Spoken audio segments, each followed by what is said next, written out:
The Hindu editorial analysis में आप सभी का स्वागत है। आज हम एक बहुत ही गंभीर मुद्दे पर बात करने वाले हैं। भारत का जो सूचना का अधिकार यानी आरटीआई एक्ट है, उसमें एक बड़ा बदलाव किया गया है। तो सवाल ये उठता है कि इस बदलाव का हमारी पारदर्शिता और गवर्नेंस पर क्या असर पड़ेगा। चलिए इसी को समझने की कोशिश करते हैं। देखिए, किसी भी बात को समझने के लिए उसकी जड़ तक जाना बहुत जरूरी है। तो आरटीआई एक्ट की बुनियाद क्या है? इसकी बुनियाद है ये सीधा साधा सिद्धांत कि एक लोकतंत्र में सरकार के पास जो भी जानकारी है वो असल में जनता की है। सरकार तो बस उसकी एक कस्टोडियन है, एक रखवाली करने वाली है। तो चलिए सबसे पहले ये समझते हैं कि आखिर आरटीआई एक्ट की असली ताकत क्या थी। वो क्या चीज थी जिसने इसे नागरिकों के हाथ में एक इतना पावरफुल टूल बना दिया था। अब देखिए, आरटीआई का मतलब ये नहीं था कि हर तरह की जानकारी पब्लिक कर दी जाए। इसमें एक बैलेंस बनाया गया था। मतलब एक तरफ तो नागरिकों का जानकारी पाने का हक था और दूसरी तरफ किसी व्यक्ति की प्राइवेसी का भी ख्याल रखना था। और इसी बैलेंस को बनाने के लिए थी ये धारा सेक्शन 81J, जो पर्सनल इंफॉर्मेशन को एक हद तक सुरक्षा देती थी। और इस कानून का जो सबसे पावरफुल हिस्सा था वो था इसका प्रोवाइजो। इसे आप एक तरह का एसिड टेस्ट समझ सकते हैं। नियम एकदम साफ था। जो जानकारी आप संसद को या विधानसभा को देने से मना नहीं कर सकते, वो आप देश के किसी भी आम नागरिक को देने से भी मना नहीं कर सकते। मतलब एक आम आदमी का हक एक सांसद के बराबर। ये वाकई में एक क्रांतिकारी बात थी। लेकिन कहानी में एक बड़ा ट्विस्ट आता है। ये जो इतना मजबूत और सोचा समझा बैलेंस था, उसे एक नए कानून digital personal data protection act, या जिसे हम डीपीडीपी एक्ट कह रहे हैं, उसने आकर पूरी तरह से बदल दिया है। तो ये बदलाव आखिर है कितना बड़ा? पहले जहां एक पूरा का पूरा डिटेल प्रोविजन था जिसमें संसद वाली वो मजबूत शर्त थी, अब उसकी जगह सिर्फ 6 शब्द हैं। जानकारी जो व्यक्तिगत जानकारी से संबंधित है, बस। सुनने में ये शायद छोटा सा बदलाव लगे, लेकिन यकीन मानिए इसका जो असर है वो बहुत बहुत गहरा है। और वो गहरा असर क्यों है? क्योंकि यहीं से असली कन्फ्यूजन और असली प्रॉब्लम शुरू होती है। ये जो नया डीपीडीपी बिल है, इसमें पर्सन यानी व्यक्ति की परिभाषा बहुत बहुत ज़्यादा बड़ी है। इसमें सिर्फ हम और आप जैसे इंसान नहीं आते, बल्कि कंपनियां, फर्म्स, एसोसिएशंस और यहाँ तक कि खुद सरकार भी एक व्यक्ति है। अब सोचिए, इसका मतलब तो ये हुआ कि सरकार के पास रखी लगभग हर फाइल, हर जानकारी किसी न किसी व्यक्ति से जुड़ी हुई है। और अगर वो व्यक्तिगत जानकारी है तो उसे देने से मना किया जा सकता है। तो इसका असर क्या हो रहा है? ये जो पूरी अस्पष्टता है, ये एक चिलिंग इफेक्ट पैदा कर रही है। मतलब एक ऐसा माहौल बन रहा है जहां हमारा जो सूचना का अधिकार था, वो कहीं सूचना देने से इनकार का अधिकार ना बन जाए। इसकी सबसे पहली मार पड़ती है उन सरकारी अफसरों पर जो हमारी आरटीआई एप्लीकेशंस को देखते हैं, यानी पब्लिक इंफॉर्मेशन ऑफिसर्स या पीआईओज। अब उनके ऊपर एक बहुत बड़ी तलवार लटक रही है। अगर उन्होंने गलती से कोई पर्सनल डेटा रिलीज कर दिया तो डीपीडीपी एक्ट के तहत उन पर 250 करोड़ रुपए तक का जुर्माना लग सकता है। जी हां, 250 करोड़। अब खुद ही सोचिए, जब किसी अधिकारी के सिर पर इतनी बड़ी पेनल्टी का डर होगा तो वो क्या करेगा? वो रिस्क क्यों लेगा? उसके लिए सबसे आसान और सबसे सेफ रास्ता यही है कि जानकारी देने से मना कर दो। और यहीं से पूरा सिस्टम जो पारदर्शिता के लिए बना था, वो गोपनीयता की तरफ झुकने लगता है। और जब सिस्टम गोपनीयता की तरफ झुकता है तो उसका सबसे खतरनाक असर किस चीज पर पड़ता है? भ्रष्टाचार पर। आरटीआई भ्रष्टाचार पर लगाम कसने का एक बहुत बड़ा हथियार था, और अब वो हथियार कमजोर पड़ रहा है। देखिए, ये तो एक मानी हुई बात है कि करप्शन पे सबसे अच्छी नजर कोई रख सकता है तो वो है आम जनता। पब्लिक मॉनिटरिंग सबसे बेस्ट होती है। लेकिन जनता निगरानी करेगी कैसे जब उसके पास जानकारी ही नहीं होगी? जानकारी के बिना निगरानी संभव नहीं है। तो अब सवाल उठता है कि किस किस तरह की जानकारी पर खतरा मंडरा रहा है। जरा देखिए, घोस्ट एम्प्लॉइज यानी फर्जी कर्मचारियों के घोटाले, पेंशन स्कैम्स के डिटेल्स, किसी अफसर के खिलाफ करप्शन के क्या आरोप है, उनका रिकॉर्ड, अरे यहां तक कि एक स्टूडेंट की अपनी ही सही की हुई मार्कशीट की जानकारी, बड़ी बड़ी सरकारी नियुक्तियां हों या हजारों करोड़ के सरकारी ठेके, इन सबको अब पर्सनल इंफॉर्मेशन का बहाना बनाकर रोका जा सकता है। और इसीलिए इस एडिटोरियल में एक बहुत ही कड़वी लेकिन सीधी बात कही गई है। ये जो नया संशोधन है, ये असल में भ्रष्ट होना आसान बना देता है, क्योंकि जब पर्दा डालना आसान हो तो पर्दे के पीछे कुछ भी करना आसान हो जाता है। हाँ, कानून में एक सेफ्टी नेट जरूर है, लार्जर पब्लिक इंटरेस्ट का। मतलब अगर कोई जानकारी बड़े जनहित में हो तो उसे दिया जा सकता है।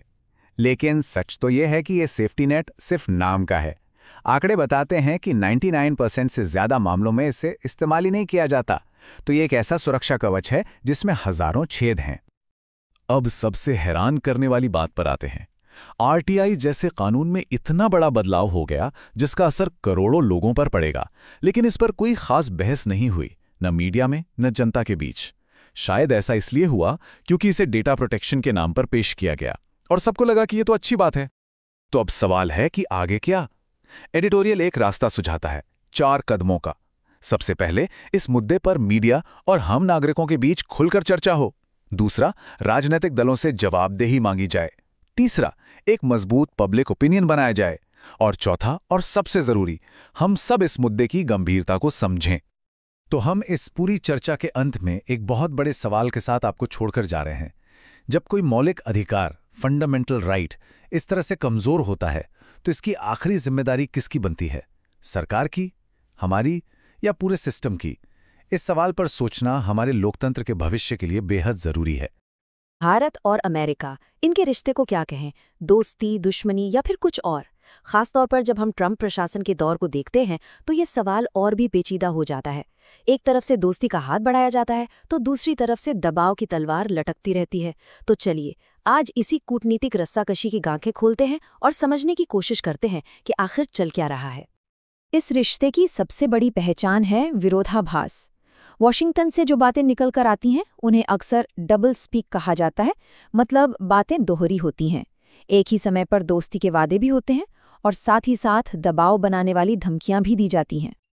अब देखिए, ये विरोधाभास असल में दिखता कैसा है।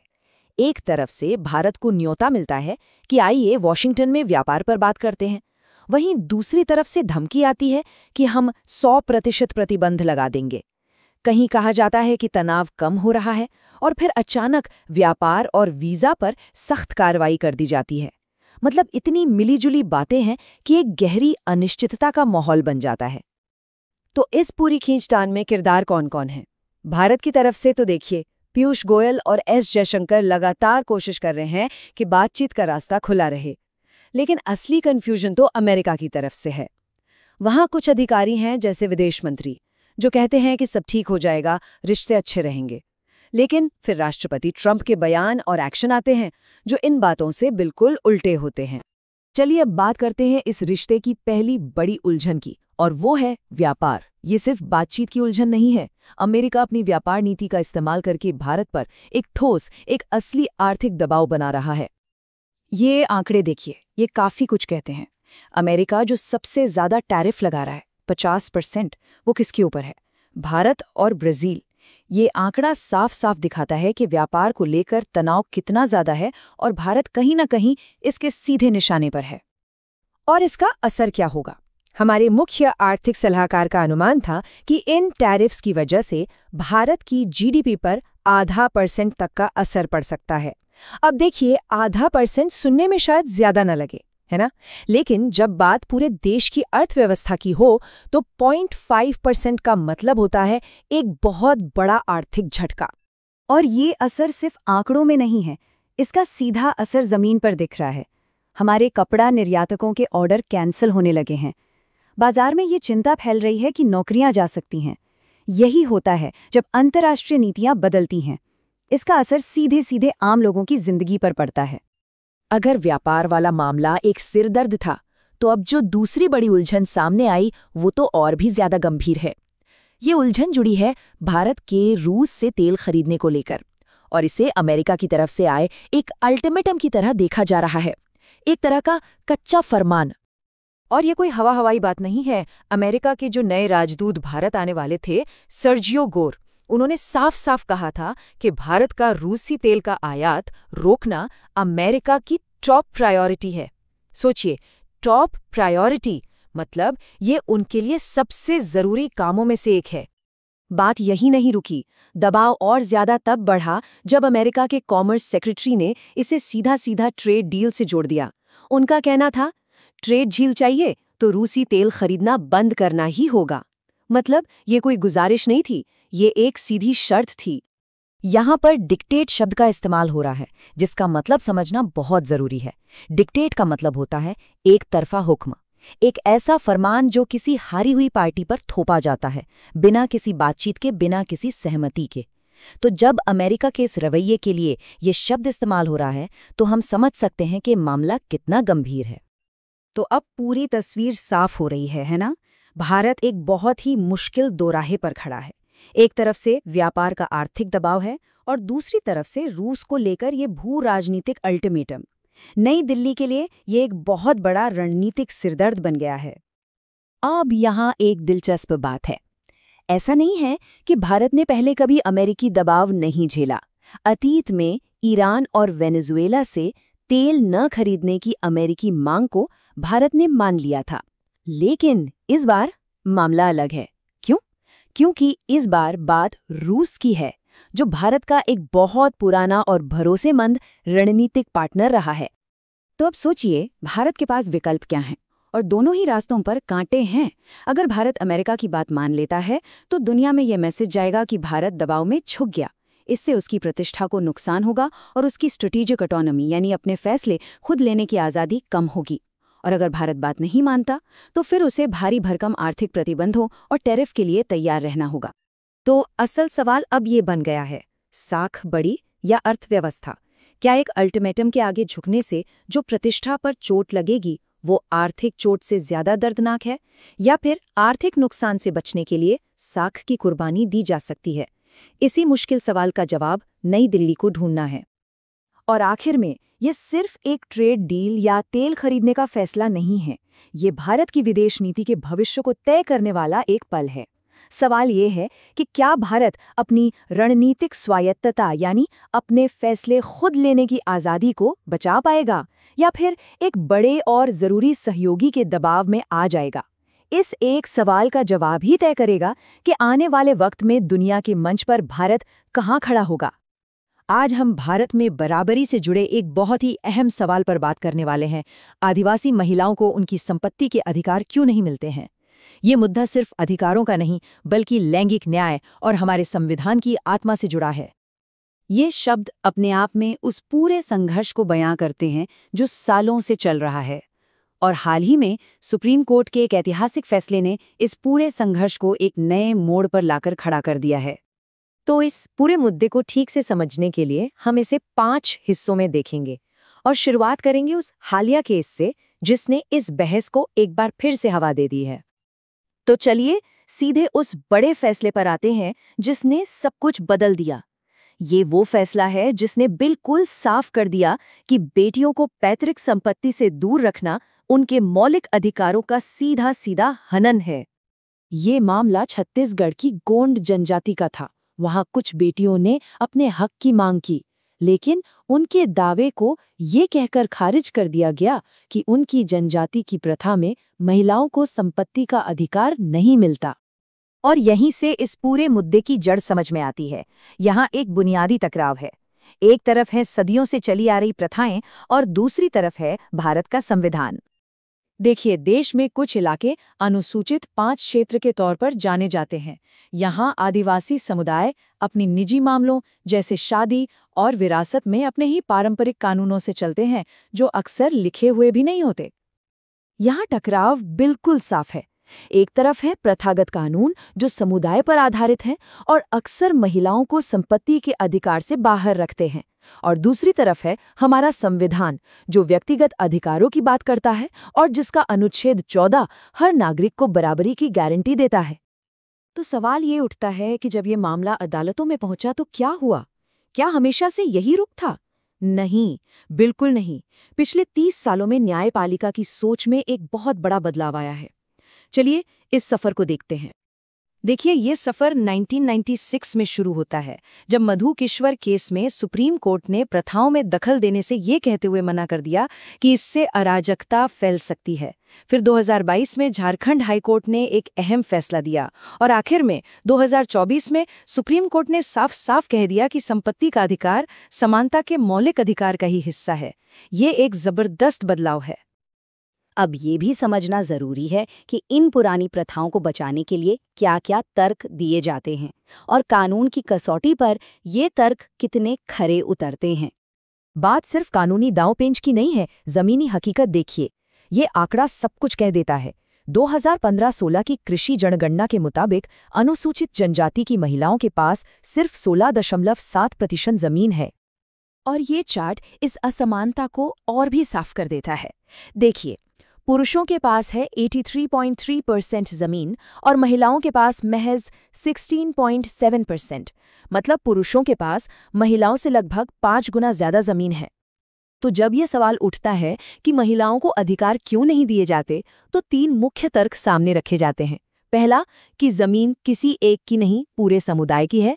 दूसरा, डर ये है कि अगर महिला की शादी किसी गैर आदिवासी से हुई तो जमीन समुदाय के हाथ से निकल जाएगी।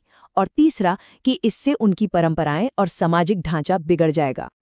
तो यहाँ आकर सबसे बड़ा संवैधानिक सवाल खड़ा हो जाता है कि जब एक सदियों पुरानी प्रथा और देश के संविधान के बीच टकराव हो तो किसकी बात मानी जाएगी। तो देखिए, कानून में किसी भी प्रथा को मानने के लिए एक टेस्ट होता है, 4 शर्तों की कसौटी। प्रथा को प्राचीन, निश्चित और तर्कसंगत होना चाहिए, और सबसे जरूरी, वो लोकनीति के खिलाफ नहीं होनी चाहिए।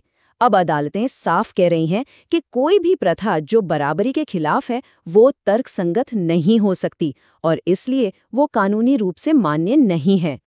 अब जब सुप्रीम कोर्ट ने रास्ता साफ कर ही दिया है तो बात आगे बढ़ रही है एक स्थायी समाधान की तरफ। तो इसका हल क्या हो सकता है?